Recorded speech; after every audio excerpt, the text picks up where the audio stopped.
because 15 contractors cornered 20% of the total budget, or roughly 100 billion pesos. Yes, Your Honor. And the remaining 436 billion was split among 2,394 contractors. At hindi ko nababasahin yung mga pangalan ng mga kumpanya ng yung construction company dahil nabanggit na ni Pangulong Marcos yan. Anyway, ilan ang ghost projects ninyo dyan? This is on the process of validation, Your Honor. This is But you still believe that there are ghost projects there? Or I there think so, were Your ghost projects? In all confidence, Your Honor, I think so. You think so? Yes. Saan yan? Well, as I said, as I mentioned in my statement, there are district offices that we are trying to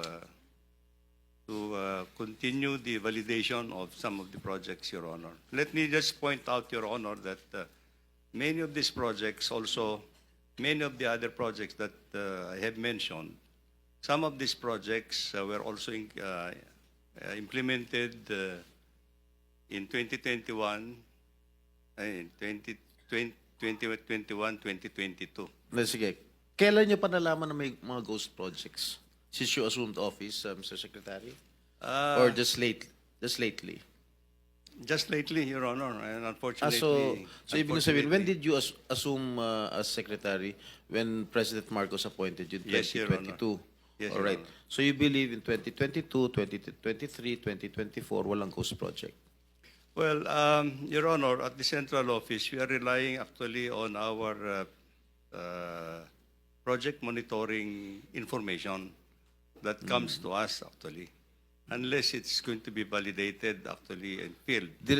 So you said siguro merong mga ghost projects. Who informed you na merong mga ghost projects? Well, there are already informations that are coming up. Yes. Your Honor. Who in particular informed you that there were or there are? There are ghost people in the projects? department actually that are. And how do they know that na merong mga ghost projects? Well, there are people actually who can actually certify, Your Honor, and these are the projects that we are now intensively validating actually. Okay, Your Honor. my office received reports that there were ghost projects in the municipalities of Kalumpit, Malolos, and Hagonoy in the province of Bulacan. Can you confirm this? Yes, Your Honor. That's true. Well, this is information that we have received, Your Honor. And the contractor, allegedly,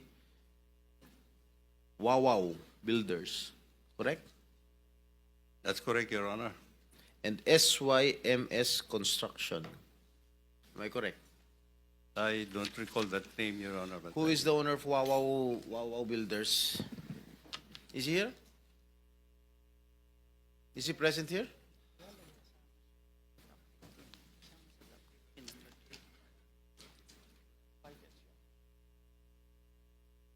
Senator Jinggoy was invited but walang reply as of now. May I know who is the legitimate owner of this construction company? Mark Alan Arevalo. Alan Arevalo. All right. I think the committee already will issue a subpoena. All right.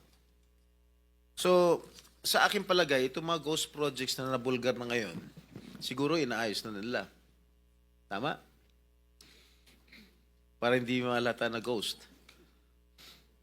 And I don't think that they will have that capability anymore, Your Honor, because I think if these were ghost projects in the first place, they would not have delivered the time actually to do anything at this point in time.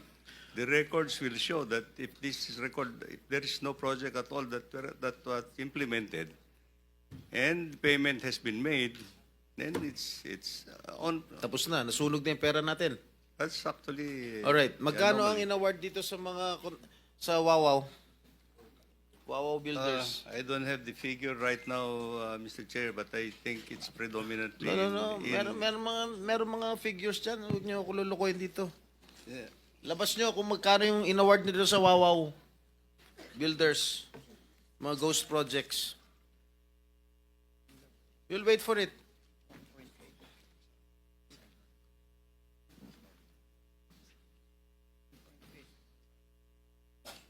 Kakadiri kayo. Mr. Chair, well, I've just been given the tabulation. Wawaw Builders,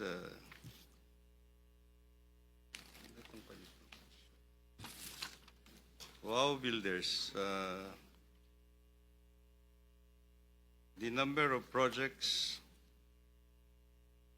the total projects, total cost of the projects that have been implemented is 9 billion.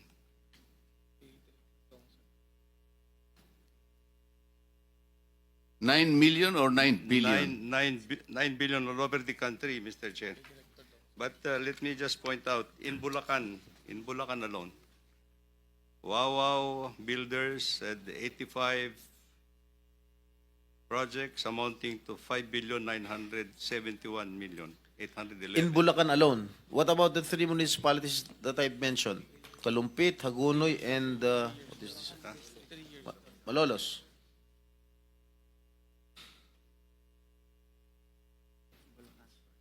This is for Bulacan First Engineering District Office, Your Honor.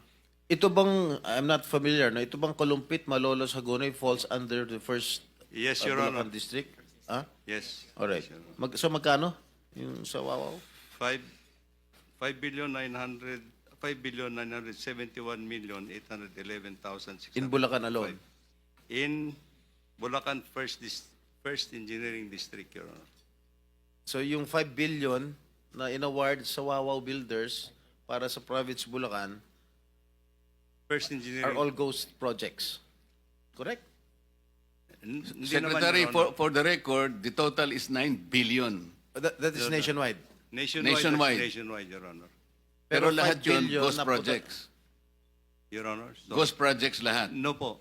Hindi po. So ang ghost project lang na sinasabi mo, sa Bulacan lang.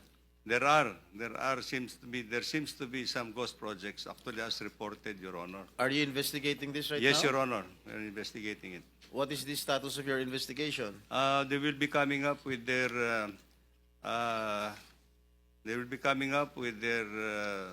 financial and physical report in 1 week's time, Your Honor, to my office.